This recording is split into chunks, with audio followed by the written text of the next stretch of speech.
नमस्कार, public news times channel Shimla में आपका स्वागत है।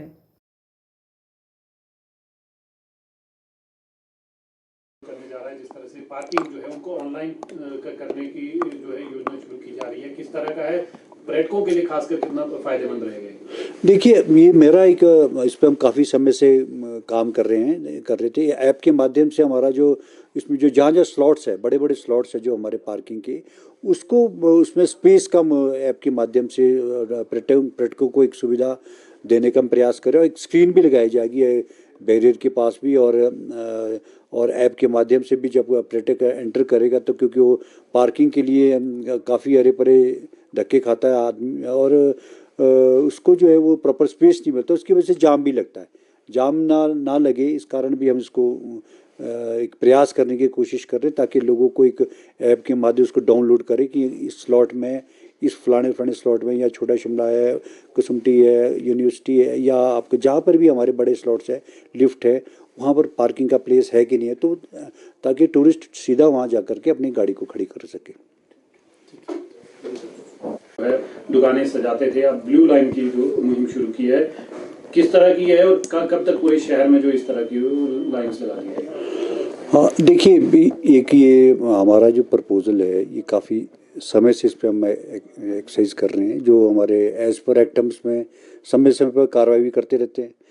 इसी संदर्भ में हमने सबसे पहला जो काम किया था, जितने भी हमारे शिमला में वेंडर्स हैं, जो रजिस्टर्ड वेंडर है, उनकी हमने इलेक्शन करवाए, और जो प्रॉपरली जो उनका चुनाव होता है उसमें एक बॉडी बना करके उनको इलेक्टेड प्रोसेस में लाया, और उसमें उनकी एक इलेक्टेड बॉडी बनी। तो सबसे पहला हमने इसमें काम किया। जितने भी वेंडर, अभी 60% जो इनके वेंडर्स हैं, वो हमारी इनकी जो अपनी वेंडर्स की पॉलिसी है उसमें डिसीजन मेकिंग बॉडी में ये शामिल होते हैं। उसके बाद हमने एक स्पेशल हाउस किया वेंडर्स के लिए।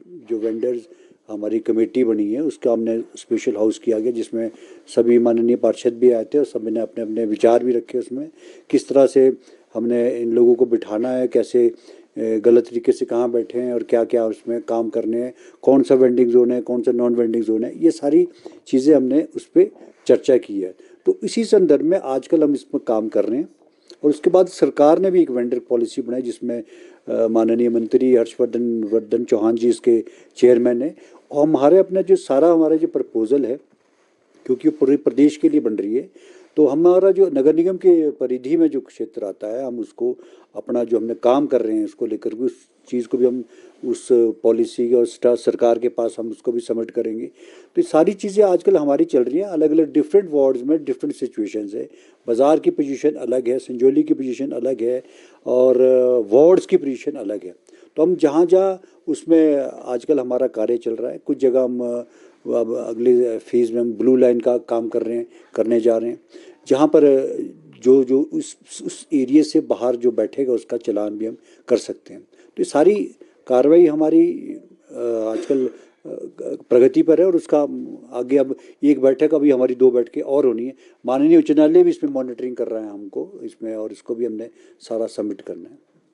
दूसरा सर, जिस तरह से बावड़ियों का जो पानी है, जो नेचुरल स्रोत है यहाँ पे, उनको जो है आप टॉयलेट के लिए यूज किया जाएगा, किस तरह का ये प्रोजेक्ट है, और क्या पूरी शिमला में इसका वो होगा तो जो पब्लिक टॉयलेट है उनके? देखिए, मेरा ये मानना है, मैंने एक पिछले 2 हाउस पहले मैंने एक प्रस्ताव अपनी तरफ से लाया था। मेरी अपनी समझ के हिसाब से मैंने हाउस के सामने एक प्रपोजल रखा था कि जो शिमला में जो पानी आता है, ड्रिंकिंग वाटर, हम वो ड्रिंकिंग वाटर को यूज़ करते हैं, पीने के लिए तो करते ही है, लेकिन साथ में टॉयलेट में भी वो यूज़ होता है, और कपड़े धोने के लिए भी वो यूज़ होता है।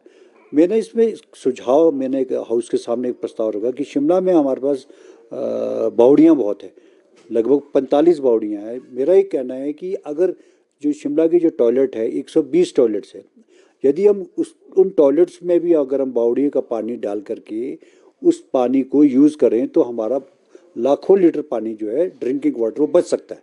तो उस संदर्भ में मैंने एक बैठक भी की है, आज भी मैंने उसकी बैठक रखी है। उसको जो जो टॉयलेट्स बावड़ी के नज़दीक है, 100 मीटर 200 मीटर हम पाइप भी डाल सकते हैं, और वहाँ पर एक स्टोरेज की टैंक की लगा सकते हैं।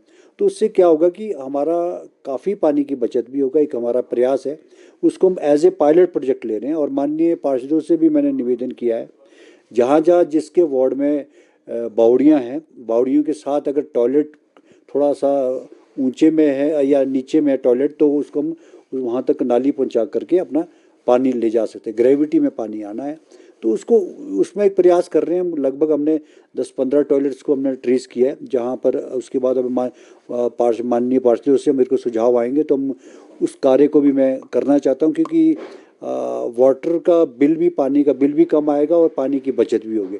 इसके पीछे मेन उद्देश्य यही है कि ज़्यादा से ज़्यादा हम बावड़ियों के पानी को स्टोर करके लोकेलिटी में भी दे, ना कि टॉयलेट में भी नहीं, बल्कि टॉयलेट के अलावा अगर हम टैंक बना करके, जैसे गांव में होता है, हम टॉयलेट का एक टैंक बना सकते हैं वहाँ बावड़ी के साथ। क्योंकि अगर पहाड़ी इलाका है, ऊंचा, अगर टॉयलेट ऊपर है और बावड़ी नीचे है, तो पानी को पहुँचाना मुश्किल होता है।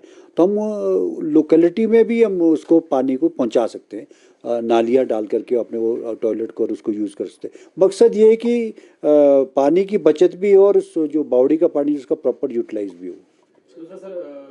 धन्यवाद। वीडियो अच्छा लगा हो तो पब्लिक न्यूज़ टाइम्स चैनल को सभी मीडिया प्लेटफॉर्म्स पर लाइक, शेयर और सब्सक्राइब करें।